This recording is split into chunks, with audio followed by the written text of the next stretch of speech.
जितने लड़के कहते हैं ना कि सर मेरे पास पढ़ने के लिए पैसा नहीं है, तो मैम दिल से दुआ देते हैं यार तुम लोग का रिजल्ट हो जाएगा। सच बताते हैं, जिसने संघर्ष किया इस जीवन में उसको ये चीज हो जाता है, बहुत उसके अंदर मेहनत आता है पढ़ने के लिए। जिसके जीवन में संघर्ष नहीं है कभी आगे ही नहीं जा सकता है, कभी आगे नहीं जाएगा जो संघर्ष नहीं किया। आपको लगता है खान सर यहाँ आ गए, भाई आप कभी देखे होंगे ना, हम कुछ सारे गुरुद्वारा जो होता है ना, गुरुद्वारा उसमें जाके खाना खाए हम। सोचो गुरुद्वारा में जाके खाना खाए, वो भी नहीं था मेरे पास। गुरुद्वारा में वो लोग ना गरीब अमीर नहीं देखता है, हिंदू मुस्लिम नहीं देखता है, और वहां जाके वो लोग खाना खिला देते हैं। अनाथ आश्रम में जाके खाए, इसलिए आज भी अपना चलाते हैं। तो ऐसा नहीं है कि किसी को कामयाबी बना के मिलती है, लेकिन जो इंसान मेहनत करेगा ना उसे कभी कोई आगे बढ़ने से नहीं रोक सकता। पढ़ाई से मुंह मत मोड़िएगा, समस्याएं आती रहेंगी जाती रहेंगी, आप पे लोग हंसेंगे। याद रखिएगा मेरी बात, जिस पर ये जग हंसा है उसने इतिहास रचा है। हमारे रिलेशन में बहुत से लोग कहते थे कि क्या ये लड़कवा को पढ़ा रही है, क्या करेगा, पढ़ के कोई राजा महाराजा हो जाता है। एको भेजिए कहीं काम करने के लिए, सऊदी उदी भेज दीजिए। मुस्लिम लोग तो ज्यादातर सऊदी चल जाते हैं, लेकिन मम्मी मेरी नहीं, मम्मी को पथरी था फिर भी नहीं पढ़ा। कहती नहीं बहू तुम पढ़ो ही पढ़ो। आज तो मन नहीं करता उन लोगों से बात करने का, और कहते हैं कि देखो पढ़ाई का मतलब क्या होता है।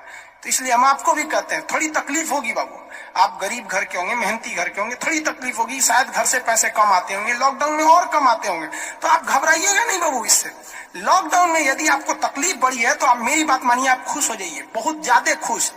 रीजन समझिए, रेस में जब घोड़ा दौड़ता है ना तो घोड़े के पीठ पर बैठा हुआ उस घोड़े का मालिक उसे चाबुक से घोड़े को बहुत मारता है, बहुत मारता है। घोड़ा को दर्द होता है, वो सोचता है कि मेरा मालिक हमको तकलीफ क्यों दे रहा है। उस घोड़े को पता ही नहीं है यार तुम्हारा मालिक तुम्हें जिताना चाहता है। उस चाबुक के डर से वो घोड़ा दौड़ता है और लास्ट में वही घोड़ा जीत जाता है।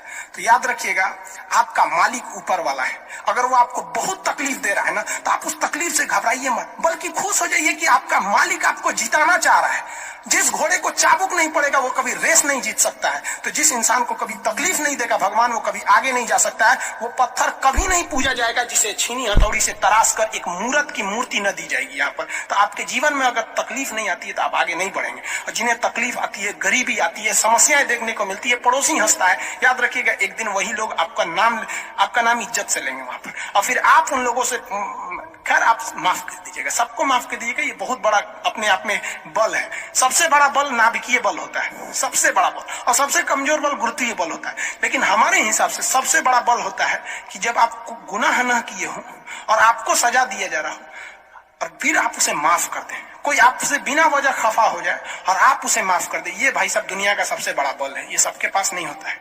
अगर ये बल आ गया ना तो फिर आप बहुत आगे जाए। इसलिए तकलीफ नहीं हो जाएगा, बहुत